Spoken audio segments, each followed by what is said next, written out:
graça do nosso Senhor e Salvador Jesus Cristo esteja sobre a nossa vida, enquanto ouvimos a sua santa e rica palavra, e para todos sempre. É dessa forma que eu saúdo a amada igreja. E os convido que abram as suas Bíblias na carta de Paulo aos Romanos.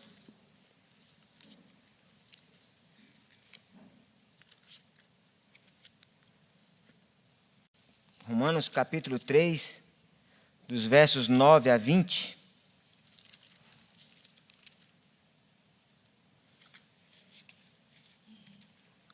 Romanos 3, dos versos 9 a 20.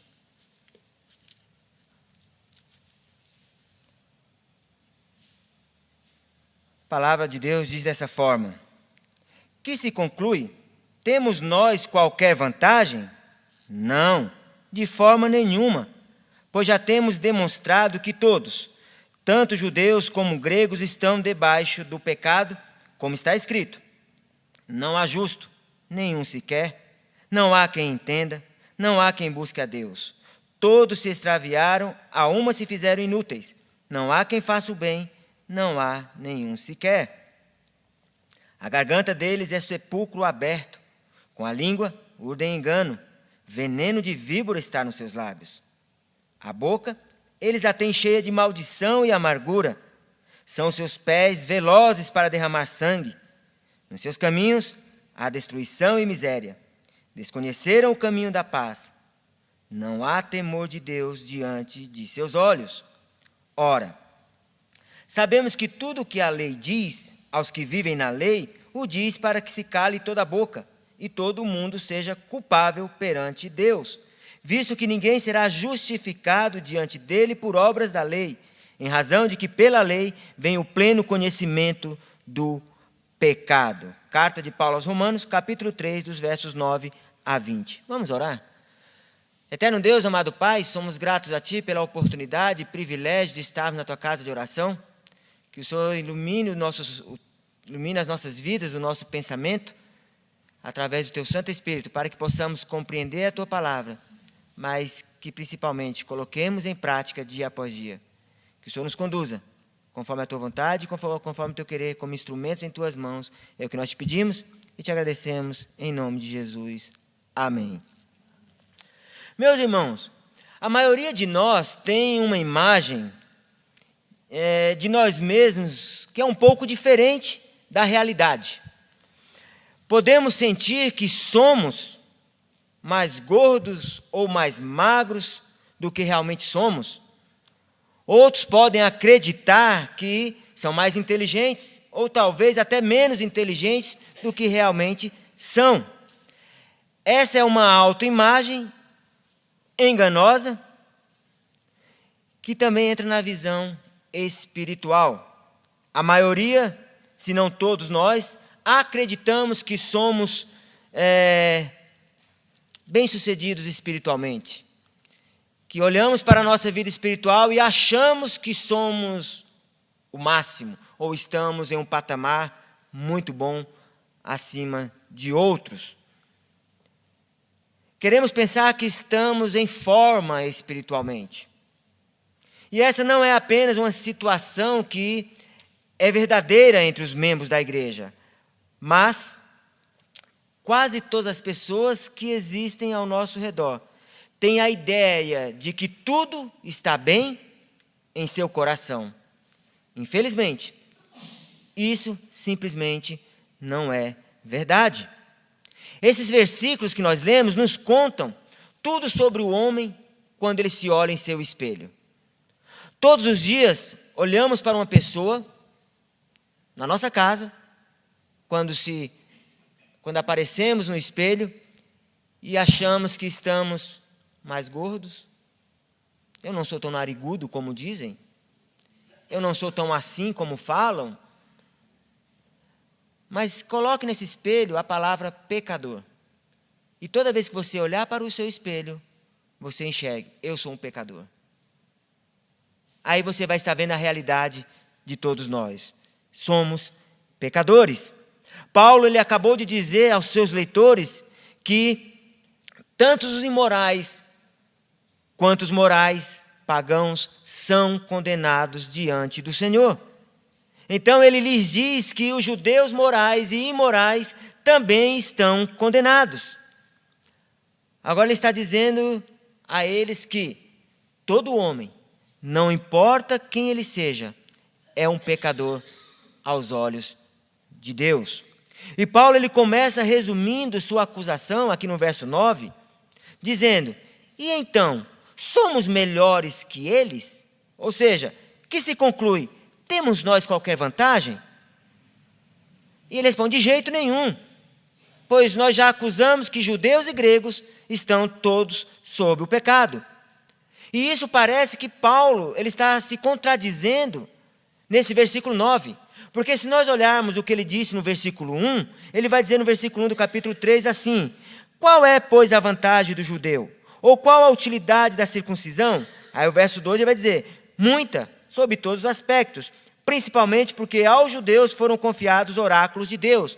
Então ele diz aqui que os judeus têm alguma vantagem, e aqui no verso 9 ele está dizendo que não. Parece que ele se contradiz. Mas ele não está falando sobre isso. Ele está apontando os versos 17 a 29 do capítulo 2, aonde está dizendo aí no nosso negrito que os judeus são indesculpáveis. Onde ele está dizendo que os judeus, esses que receberam os oráculos de Deus, eles também são indesculpáveis. Aqueles que creem estão de acordo com a palavra de Deus. Aqueles que não creem estão sendo condenados, mesmo sendo judeus. Eles estão sob o pecado. E ele reafirma essa acusação de que toda a raça humana, tanto judeus quanto gregos, estão sob o pecado. E essa é a primeira ocorrência de pecado em Romanos, da palavra pecado. E ele vai falar mais ou menos quase 50 vezes nessa carta a palavra pecado, mostrando que todos nós somos pecadores. Ele está acusando que tanto as pessoas religiosas quanto os pagãos estão sob a condenação do pecado. Meus irmãos, isso é uma pílula difícil para muitas pessoas engolirem. Porque nós achamos que somos bons, nós achamos que as nossas atitudes são boas, mas precisamos reconhecer que nós somos maus, miseráveis. Precisamos entender que a verdade é o primeiro passo para vir a Deus, para a salvação. É reconhecer que nós somos pecadores e carecemos de um Salvador. E esta noite, gostaria de olhar para esses versículos e falar sobre o problema do pecado. E esperançosamente, se há alguém que está nessa noite, que nunca percebeu que é um pecador miserável, que a luz de Cristo se acenda e que você venha a reconhecer que é um pecador. E qual é o problema do pecado? A primeira coisa que nós enxergamos aqui, que o pecado é um problema universal.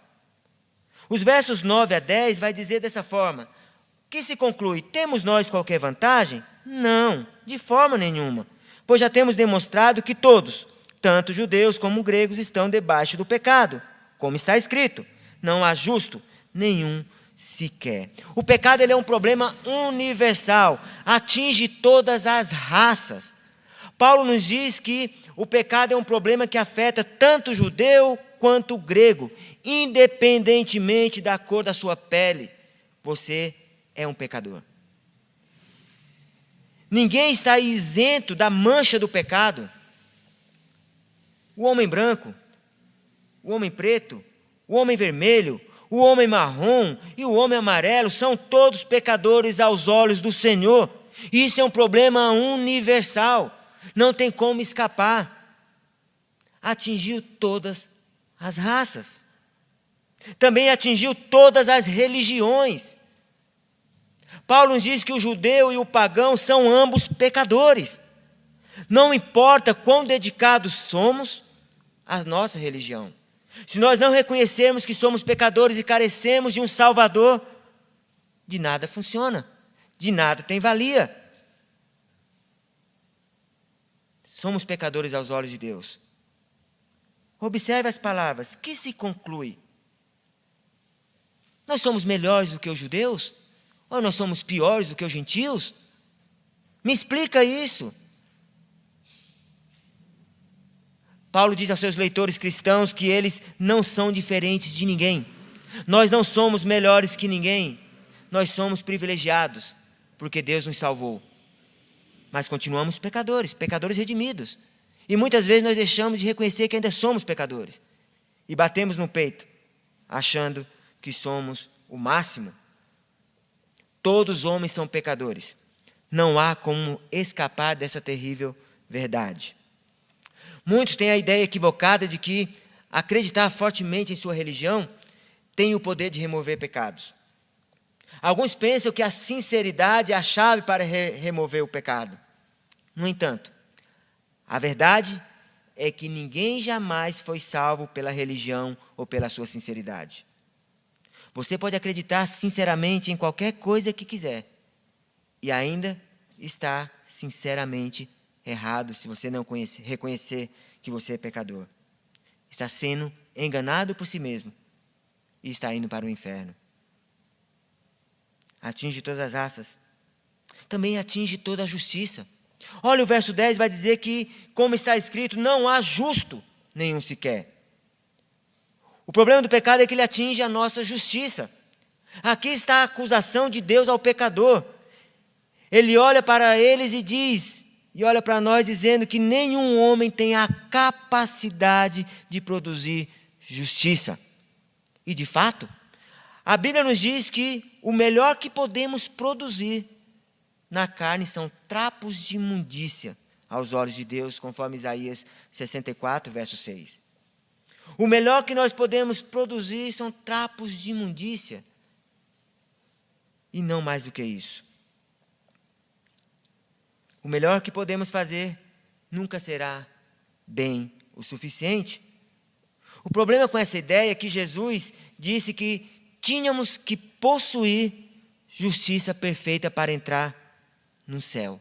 Mateus 5,20 vai dizer que dessa forma: porque vos digo que se a vossa justiça não exceder em muito a dos escribas e fariseus, jamais entrareis no reino dos céus. Se a nossa justiça não passar do limite muito acima dos escribas e fariseus, e esse em muito é muito, nós não vamos entrar no reino dos céus. Mateus 5,48 vai dizer: portanto, sede vós perfeitos, como perfeito é o vosso Pai celeste. Em nós mesmos isso é absolutamente impossível. Nós batalhamos, nós trabalhamos, nós buscamos a perfeição, e nós só vamos alcançar essa perfeição quando Cristo vier buscar a sua igreja. Eu nunca serei bom o suficiente para agradar a Deus, porque eu sou um pecador, e tudo que eu toco é arruinado pelo meu pecado. Quando nós, pecadores, tocamos em algo, ele não vira ouro, vira lixo aos olhos de Deus. O problema do homem é que o homem sempre se mede com a régua errada. Ele se mede com a sua própria régua. E ele coloca a medida que ele quer. Nós olhamos para os nossos vizinhos e dizemos: bem, eu certamente não sou tão ruim como ele, eu sou melhor do que meu vizinho. Olhamos para os profissionais que estão ao nosso lado na empresa: não, eu sou melhor do que esse funcionário, eu mereço ganhar mais. Olhamos para aquele que nos traz o ensino, batemos no peito e falamos: eu ensino melhor do que ele. Nós sempre buscamos ser bons aos nossos olhos, usamos a régua errada. As pessoas fazem isso e então se sentem que são de alguma forma superiores e assim agradáveis a Deus, porque eles não são tão maus assim como o próximo. Sempre o próximo é pior que nós. No entanto, o que o homem esquece é que ele é morto e continua morto. Assim como o perdido continua perdido. Se não for a graça de Deus nos dar vida, a gente continua morto. Eles estão tentando pular para o céu com base em ser melhores do que os outros, na sua forma espiritual. Ou qualquer outra pessoa. As pessoas podem tentar o que quiserem, mas o fato é que só há uma maneira de curar o problema do pecado e chegar ao céu. E é através da fé na morte e ressurreição do Senhor Jesus Cristo. É a única forma. Se confiarmos em nós mesmos para chegar ao céu, confiaremos em nós mesmos no inferno. quando olhamos para o sacrifício de Cristo, precisamos nos curvar e reconhecer que somos privilegiados porque Ele nos leva para o céu. Mas continuamos como pecadores, redimidos sim, mas continuamos entristecendo a Deus. Então o pecado ele é um problema que atinge a todos, é universal e tem apenas uma cura, e essa cura é a fé em Jesus Cristo. Então a primeira coisa é que o pecado é um problema universal, mas o pecado também ele é um problema de depravação total. O pecado acabou com o ser humano, transformou totalmente o ser humano. E dos versos 11 a 18, nós vamos ver isso, que a natureza pecaminosa do homem sempre se manifestará em sua vida. E esses versículos de 11 a 18 falam sobre os problemas que o homem tem por ser pecador. Paulo usa essas declarações e prova que, embora o pecado seja um problema universal, todos devem lidar com ele. E que também é um problema feio, depravado. E observe o que o pecado faz ao pecador. Veja o verso 11. Não há quem entenda, não há quem busque a Deus. O pecado ele manchou o nosso espírito. Já foi tocado o nosso espírito, mas o fato de sermos pecadores é a razão pela qual somos impedidos de entrar no céu, porque o nosso espírito está manchado pelo pecado. Simplificando, somos perversos até o âmago de nosso ser, e não há nada de bom em nós. E isso pode incomodar algumas pessoas, mas é verdade. Em nós mesmos não há nada de bom, porque o pecado manchou o nosso espírito. Não há quem entenda, não há quem busque a Deus por causa do pecado. E deve incomodar muito. Você poderia pesquisar o mundo inteiro, de cidade em cidade, entrevistando cada um dos 7 bilhões e 750 milhões de habitantes na face da terra, que você não vai encontrar um só sequer que não tenha pecado. Você não vai encontrar um único homem justo em toda a face da terra. Você pode encontrar alguns que parecem ser melhores do que os outros, mas quando são julgados pelo padrão, a perfeita justiça do próprio Deus, então a verdade é clara. Não existe nenhum. Todos são culpados diante do Senhor. Os homens podem parecerem bons por fora, mas por dentro são podres e perversos. Mateus 23, 27 e 28 vai dizer assim: ai de vós, escribas e fariseus, hipócritas, porque sois semelhantes aos sepulcros caiados, que por fora se mostram belos, mas interiormente estão cheios de ossos de mortes e de toda imundícia.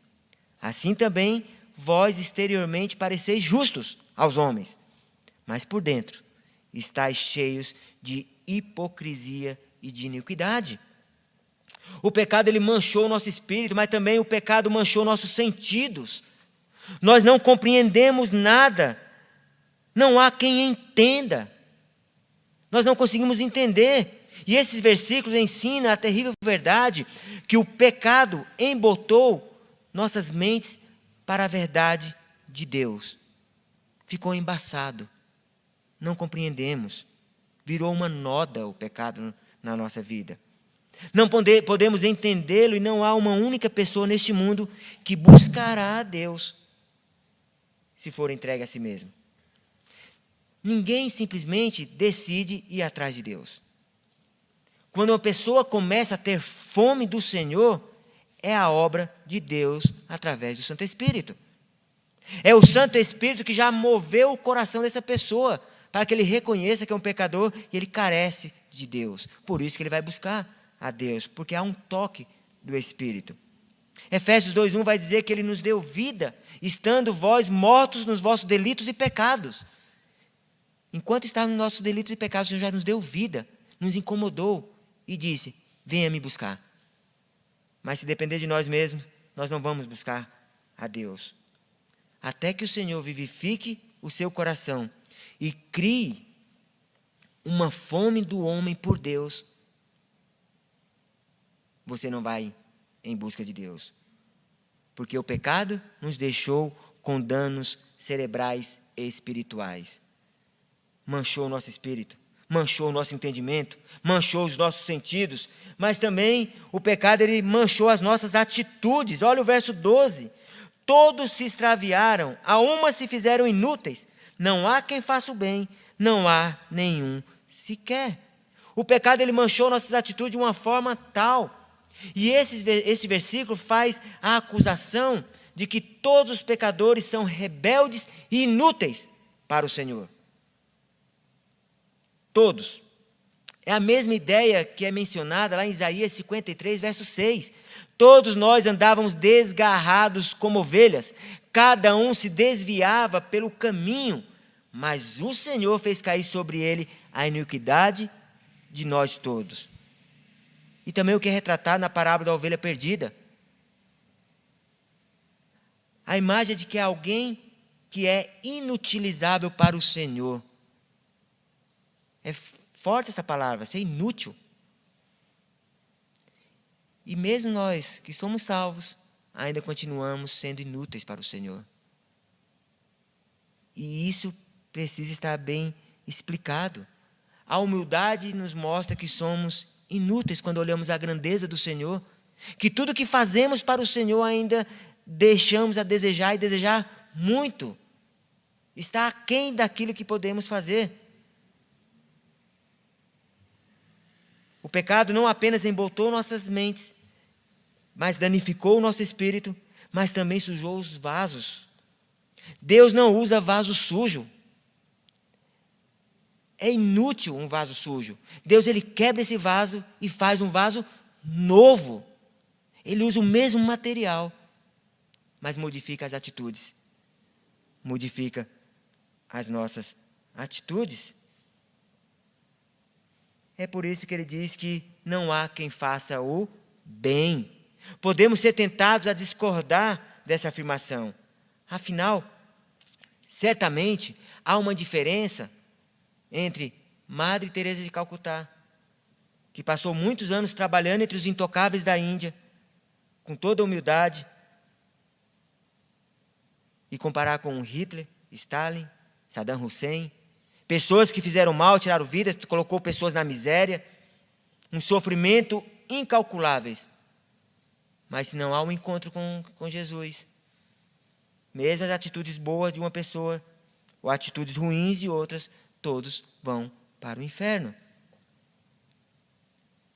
Ou deve haver uma diferença entre o médico que usa sua educação, seu conhecimento, sua habilidade, o seu talento para curar aquele que está precisando de uma cura. E o mesmo médico que usa sua educação, seu talento, sua habilidade para realizar abortos. Do ponto de vista humano, há uma diferença entre essas obras. Do nosso ponto de vista, que há essa diferença.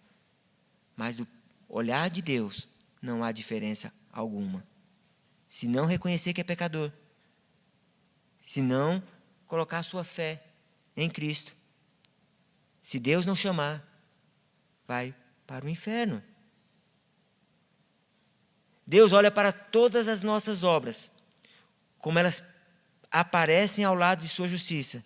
Isso nos deixa culpados aos seus olhos. Imagine ver a cidade de São Paulo de um barco em um porto.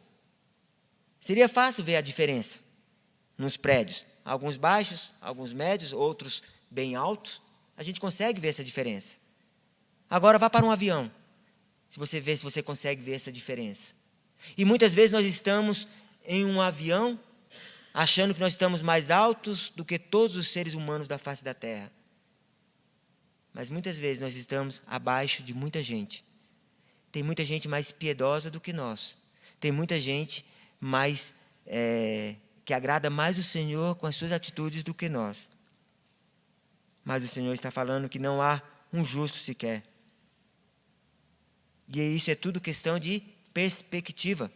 Quando você olha para esses prédios do local onde você está.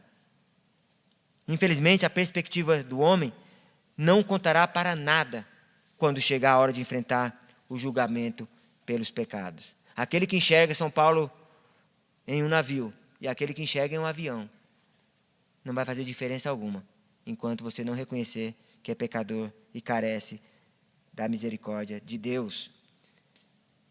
Então o pecado, ele manchou o nosso espírito, ele manchou os nossos sentidos, ele manchou nossas atitudes, mas também o pecado manchou a nossa fala. Veja o verso 13 e 14, vai dizer que a garganta deles é sepulcro aberto, com a língua urdem engano, veneno de víbora está nos seus lábios. A boca eles a têm cheia de maldição e amargura. Paulo agora ele se move para nos dizer que o pecado arruinou o nosso discurso, a nossa fala. Ele está meramente ecoando as palavras do Senhor Jesus Cristo lá em Mateus 12, 34 e 35. Raça de víboras, como podeis falar coisas boas sendo maus? Porque a boca fala do que está cheio o coração. O homem bom tira do tesouro bom coisas boas, mas o homem mau do mau tesouro tira coisas más. Então o pecado manchou a nossa fala, o nosso discurso, e isso é fato. Mas suas palavras revelam o que está no seu coração. As nossas palavras vão revelar o que está cheio no nosso coração. E observe o que ele está dizendo sobre a fala do pecador. Ele está dizendo que é como o cheiro de um cadáver em decomposição. Basta ouvir a linguagem da sociedade para chegarmos a essa conclusão. Por isso que existem tantas gírias, palavrões, e tudo isso tem a ver com excrementos humanos e atos sexuais pervertidos. Porque é sua fala, é sua língua como um cadáver em decomposição. Não pode sair coisa boa, não pode sair coisa que preste. Porque um cadáver em decomposição, ninguém suporta o odor. Mas também vai dizer que a nossa língua está cheia de mentiras e enganos. Com a língua urdem engano. Encontro sem remorso. Fala coisas que não deveriam falar. Mente. Mentir se tornou um passatempo de muitas pessoas, em toda parte do mundo.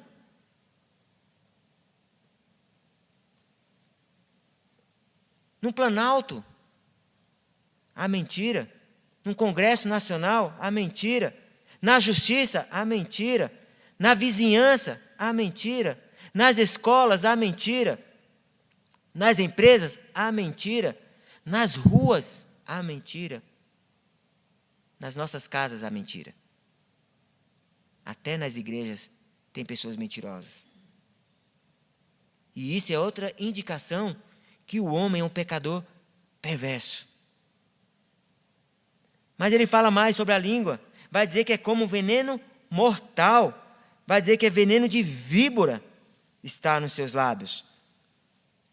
Pense nas almas condenadas ao inferno pelo veneno da falsa doutrina que escorria e ainda escorre dos lábios de algum pregador infiel, falso profeta. Pense no veneno mortal que arruinou a vida e a reputação de pessoas piedosas por meio de fofocas e boatos. A língua é uma coisa perversa, é um órgão perverso. E não é de admirar que o Senhor a tenha selado atrás de uma parede de carne e uma parede de marfim, que é para ver se segura. E mesmo assim, nós abrimos a boca e falamos coisas horríveis. E não é à toa também que ele nos diz que domar a língua é ser capaz de controlar todo o corpo e viver perfeitamente, conforme Tiago 3,2. Dominar a língua. Mas também ele vai dizer, ele continua dizendo que a nossa língua é uma arma do poder mais devastador que você possa imaginar. A boca eles têm cheia de maldição e amargura, verso 14. A língua do pecador é uma coisa terrível. Arruína vidas, danifica testemunhos e reputações, é cheia de maldição e amargura, pode causar mais danos do que uma vida inteira de vida correta pode desfazer. Muitos têm aberto a boca para amaldiçoar, ofender, humilhar, incitar palavras de ódio e amargura. Nós vemos isso dia após dia.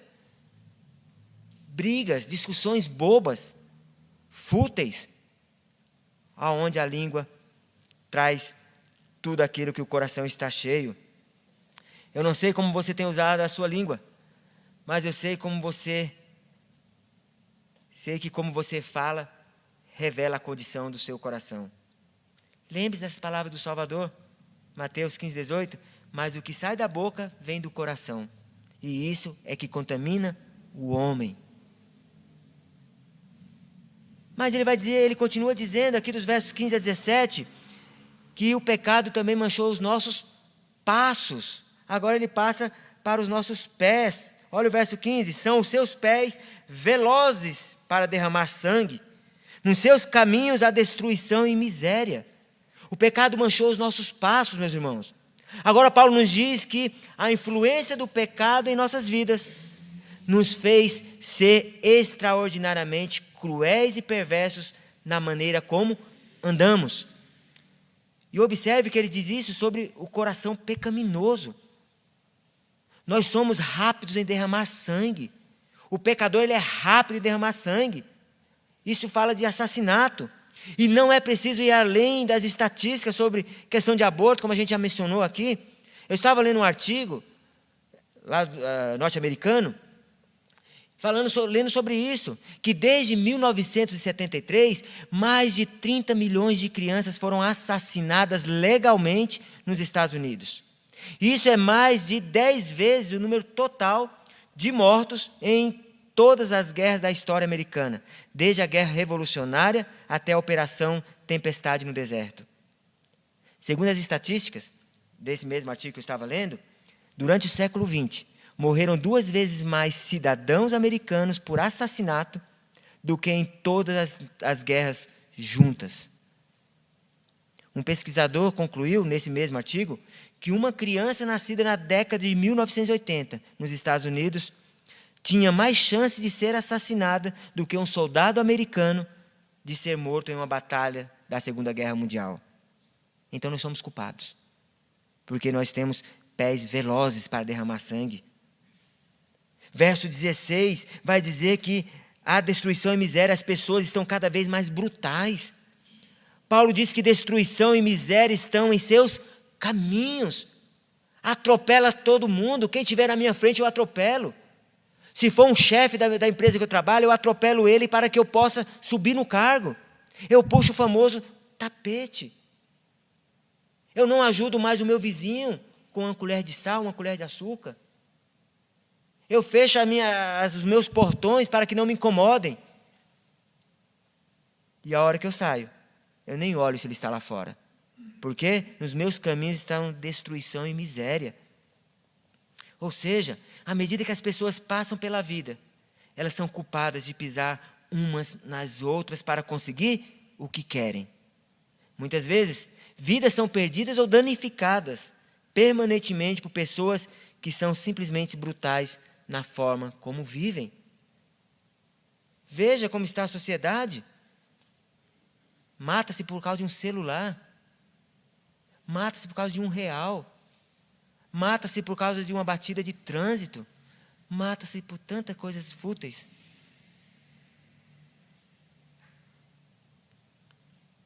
As pessoas estão cada vez mais brutais.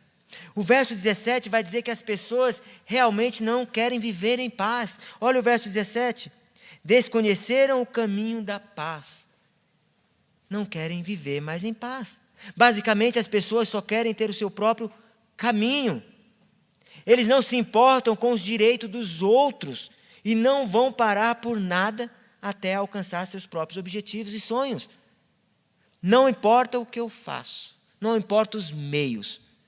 O importante é que eu conquiste aquilo que eu planejei. Não querem viver em paz. Não querem o caminho da paz. Querem os outros caminhos. O da destruição, o da miséria, o de derramar sangue, de falar, de usar a língua de forma errada, amaldiçoando.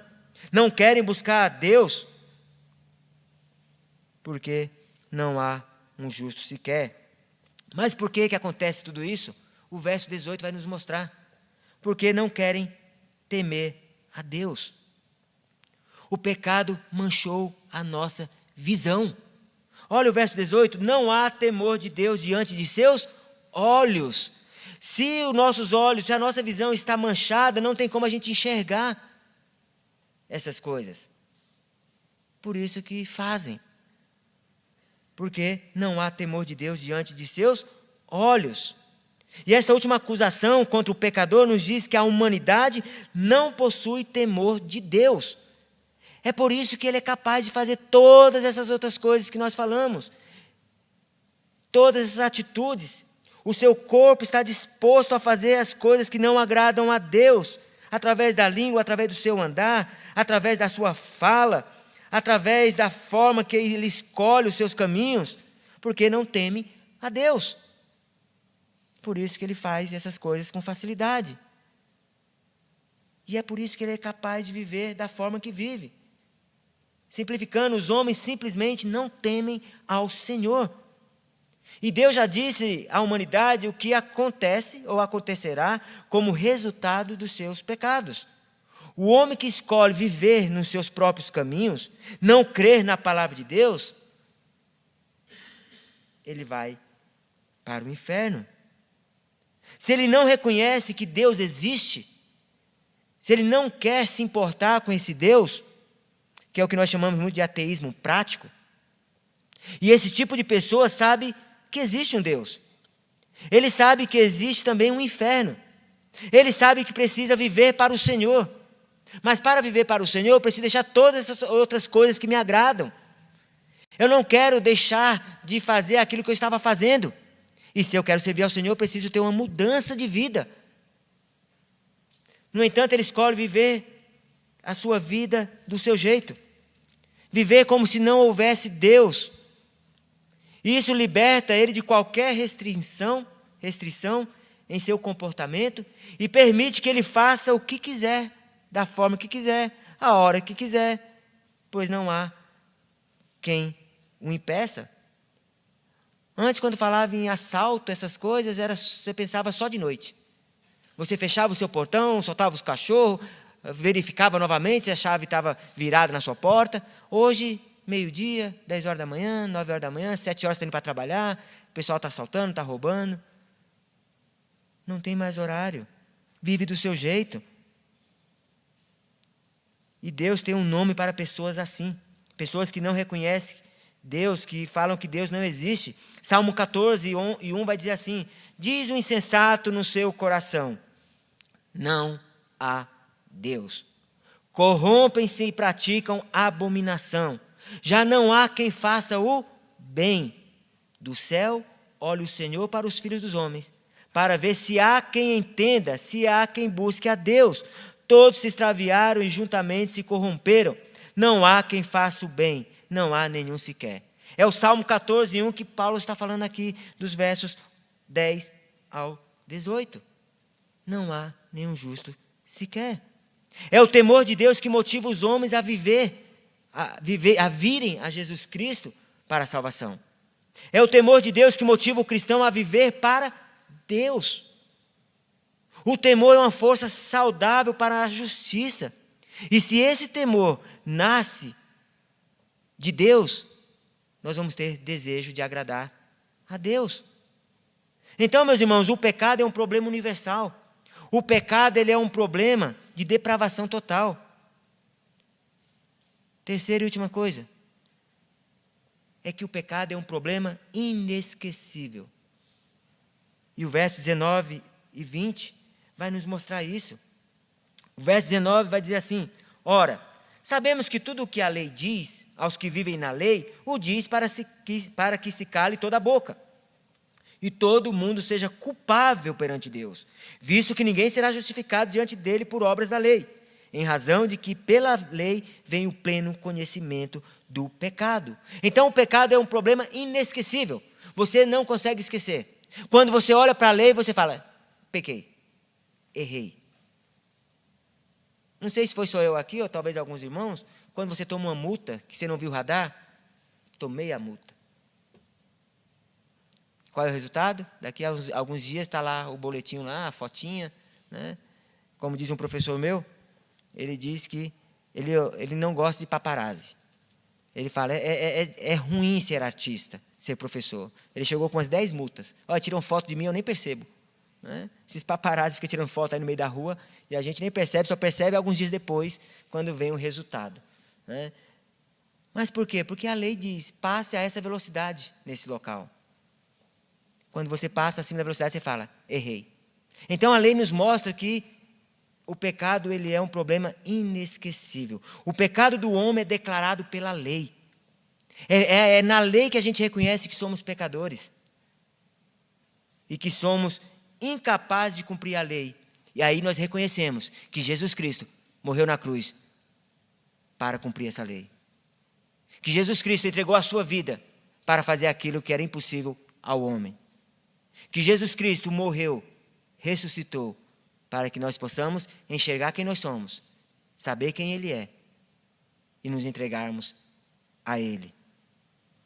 Porque a lei de Deus condena todas as coisas de que o homem é culpado.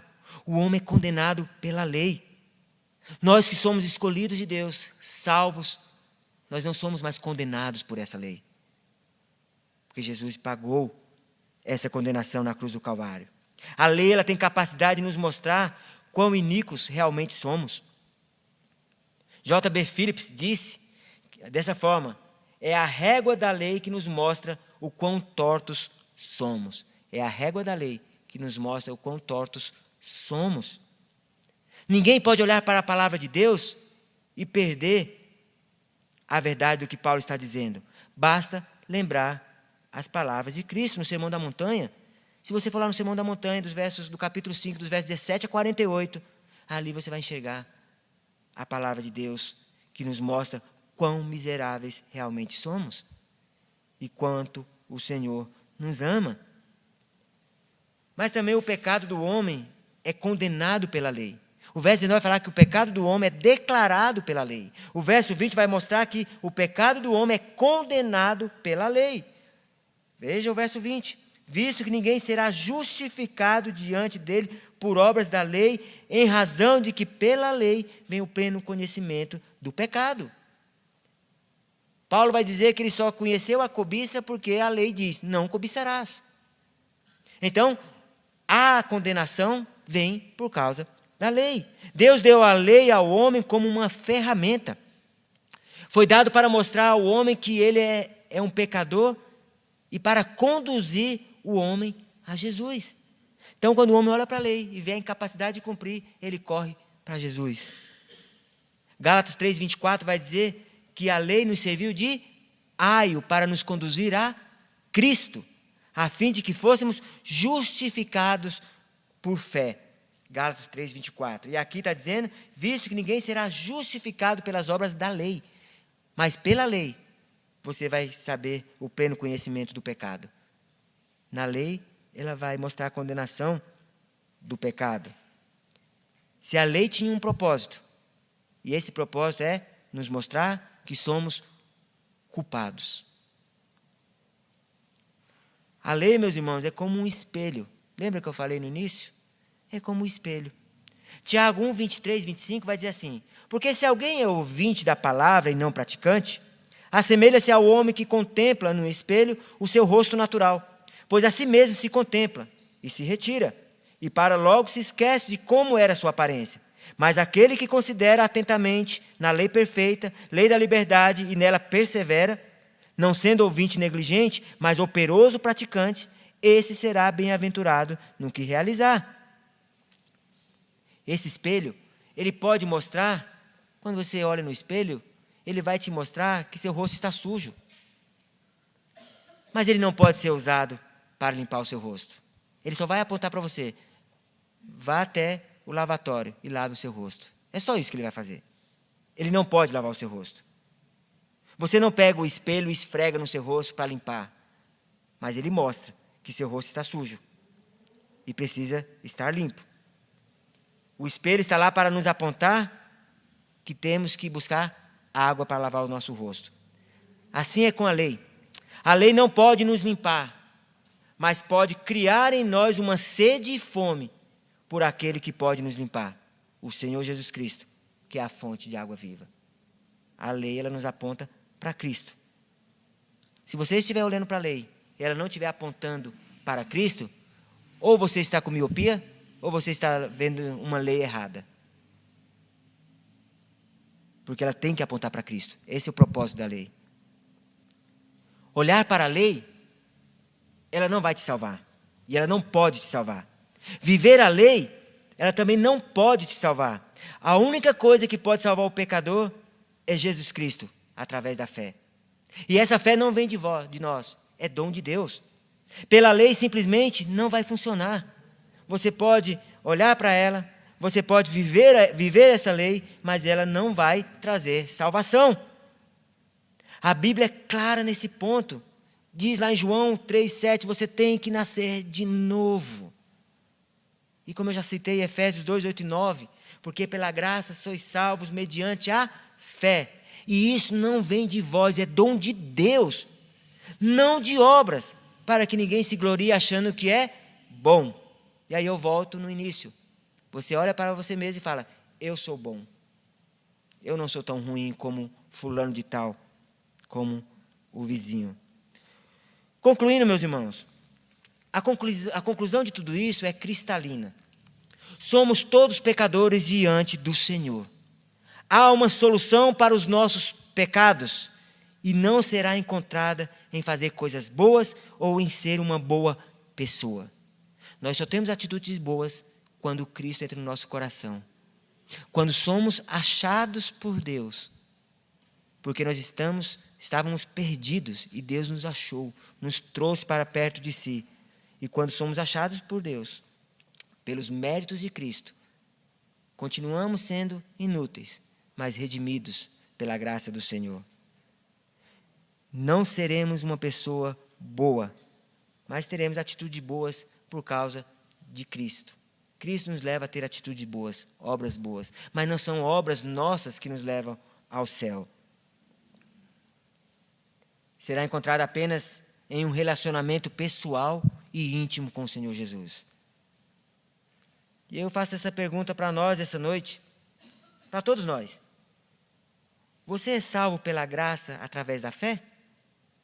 Se você morresse essa noite, você morreria como um filho de Deus, confiando plenamente e completamente em Jesus, e de que mais nada, nem ninguém, nem qualquer outra coisa pode te levar ao céu, a não ser pelos méritos de Cristo? E essa última pergunta que fique no nosso coração e que a gente possa remoer. Como estamos diante do Senhor? Estamos olhando para o espelho e achando que somos bons o suficiente para ir para o céu? Mas pela graça de Deus, Deus nos escolheu, nos chamou. Pela graça de Deus, Ele nos trouxe para a sua casa. Pela graça de Deus, Ele nos uniu como igreja, como corpo de Cristo. E somos privilegiados e devemos dar sempre graças a Deus. Clamar ao Senhor pela graça, pela misericórdia que Ele teve para conosco. E rogar que Ele tenha misericórdia de qualquer cidadão que vive nessa face da terra. Que Ele derrame a sua graça comum para aqueles que vão ganhar a sua graça comum. E que a graça especial alcance todos os escolhidos de Deus. Pela graça de Deus, nós recebemos essa graça especial, que é a salvação em Cristo Jesus. Que Deus nos abençoe, que Deus nos guarde, que Deus nos ajude a fugir do pecado. Que Deus nos ensine a enxergar o pecado como uma desgraça para a nossa vida, como um problema que traz muitas e muitas dificuldades na nossa caminhada cristã, na nossa vida espiritual. Essa é a nossa oração que devemos ter. Senhor, obrigado, te agradeço, porque era um pecador, mas o Senhor me salvou. Continuo pecando, mas sou redimido pelo teu sangue, pelos méritos teu. E é isso que nós devemos reconhecer. Amém, meus irmãos? Vamos nos colocar de pé.